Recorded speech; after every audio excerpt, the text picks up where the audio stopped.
और ये क्वेश्चन भी बच्चों बहुत ही फ्रिक्वेंटली पूछा जाता है आपके हर एक एग्जाम में।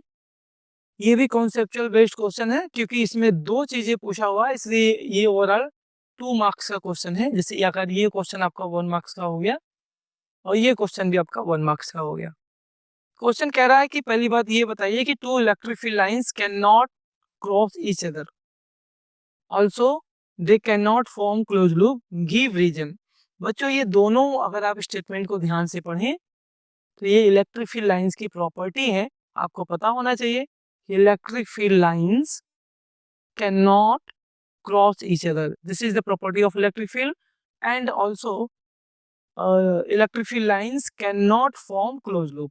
ये दोनों ही प्रॉपर्टी इलेक्ट्रिक फील्ड लाइंस की है। आपको बस रीजन पूछ रहा है कि ऐसा क्यों होता है, क्यों दो इलेक्ट्रिक फील्ड लाइंस आपस में क्रॉस नहीं कर सकती, क्यों इलेक्ट्रिक फील्ड लाइंस कोई भी क्लोज लूप नहीं बना सकता। बच्चों यही रीजन पूछ रहा है। फिलहाल मैं यहाँ पे एक बार समझा देता हूँ कि अगर ये मान लीजिए हमारे पास एक इलेक्ट्रिक फील्ड लाइन है, तो इसके हर एक पॉइंट पर अगर मैं टेंजेंट ड्रॉ करूं तो ये जो टेंजेंट होगा बच्चों वो डायरेक्शन ऑफ इलेक्ट्रिक फील्ड को रिप्रेजेंट करेगा। फॉर एग्जांपल अगर इस पॉइंट पे मैं एक टेंजेंट ड्रॉ करूं ऐसा कुछ, तो this is the represent the direction of electric field at this point. अगर बच्चों मैं यहाँ पे टेंजेंट एक ड्रॉ करूं इस पॉइंट पे, तो this is also represent the direction of electric field at this point. अगर दोनों पॉइंट का नाम रखूं P1 और P2, तो इसका मतलब जो P1 और P2 पे हमने टेंजेंट ड्रॉ किया हुआ है, तो direction of tangent represent the direction of electric field. तो ये बच्चों इलेक्ट्रिक फील्ड लाइंस की एक प्रॉपर्टी होती है कि अगर इलेक्ट्रिक फील्ड लाइंस के किसी भी पॉइंट पे अगर आपने टेंजेंट ड्रॉ कर दिया, तो that tangent represent the direction of electric field at that point.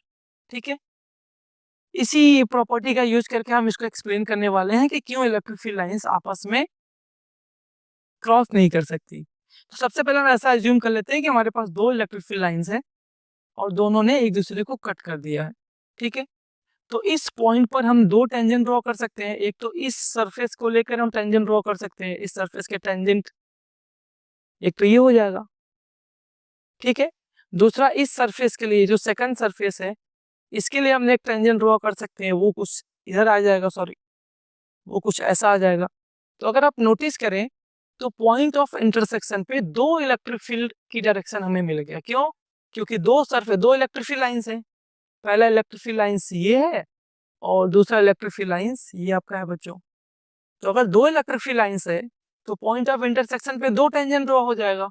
और आपको पता है बच्चों, अभी भी हमने बताया कि टेंजेंट इलेक्ट्रिक फील्ड की डायरेक्शन को शो कर सकता है या शो करता है। It means that the point of intersection पे दो इलेक्ट्रिक फील्ड की डायरेक्शन हो गई, जो कि आपको पॉसिबल नहीं है। ये आपको भी पता है कि किसी एक पॉइंट पर इलेक्ट्रिक फील्ड की एक ही डायरेक्शन हो सकती है। बट अगर दो इलेक्ट्रिक फील्ड लाइंस आपस में कभी इंटरसेक्ट कर गई तो उस केस में बच्चों आपको दो इलेक्ट्रिक फील्ड की डायरेक्शन मिलेगी, क्योंकि दो टेंजेंट मिलेगा, और जो कि पॉसिबल नहीं है कि एक ही पॉइंट पर दो इलेक्ट्रिक फील्ड की डायरेक्शन नहीं हो सकती। दैट्स व्हाई ऐसा हम लोग कहते हैं कि electric field lines never cross each other.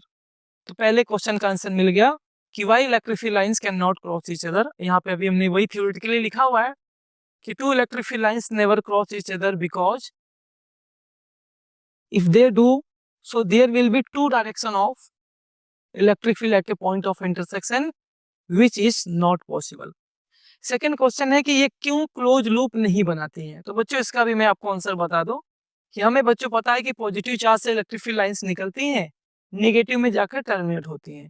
तो आप खुद ही सोचिए कि अगर पॉजिटिव से स्टार्ट होकर नेगेटिव में खत्म हो गया तो क्लोज लूप तो बनने का सवाल ही नहीं उठता। क्लोज लूप तो तब बनता है ना जब पॉजिटिव से नेगेटिव में जाए और नेगेटिव से पॉजिटिव में आए फर्दर। तो ऐसा तो पॉसिबल ही नहीं है। इलेक्ट्रिक फील्ड लाइंस पॉजिटिव से जाके नेगेटिव में खत्म हो जाएगा। ऐसा नहीं कि अब नेगेटिव से फर्दर पॉजिटिव आएगा, ऐसा नहीं है।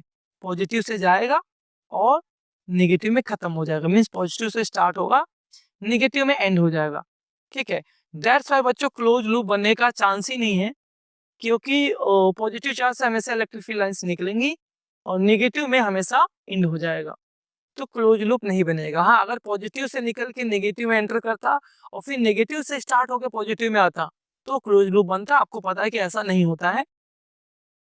इलेक्ट्रिक फील्ड लाइंस हमेशा पॉजिटिव चार्ज से स्टार्ट होती हैं और नेगेटिव चार्ज पे जाकर टर्मिनेट हो जाती हैं, मतलब खत्म हो जाती हैं। ठीक है, इसी बात को हमने यहाँ पे लिखा हुआ है, since the electric field lines start from the positive charge and terminate at the negative charge, hence closed loop are not possible। बच्चों जैसा हमने यहाँ पे आंसर आपको लिखा हुआ है इस क्वेश्चन के लिए, सिमिलरली ऐसा ही आपको आंसर एग्जाम में लिखना है। एग्जाम में जितना क्वेश्चन पूछा जाए उतना ही आपको आंसर देना होता है। आपको बहुत लंबा चौड़ा आंसर दे के कोई मतलब नहीं होता है। अगर ये 2 मार्क्स का क्वेश्चन है तो आपको 2 मार्क्स ही मिलेंगे, 2 मार्क्स से ज़्यादा नहीं मिलेगा, क्योंकि एग्जाम में आपके लिए टाइम भी बहुत इंपॉर्टेंट होता है। इसलिए आप उसी वे में आंसर लिखिए जिस वे में आपको क्वेश्चन पूछ रहा है।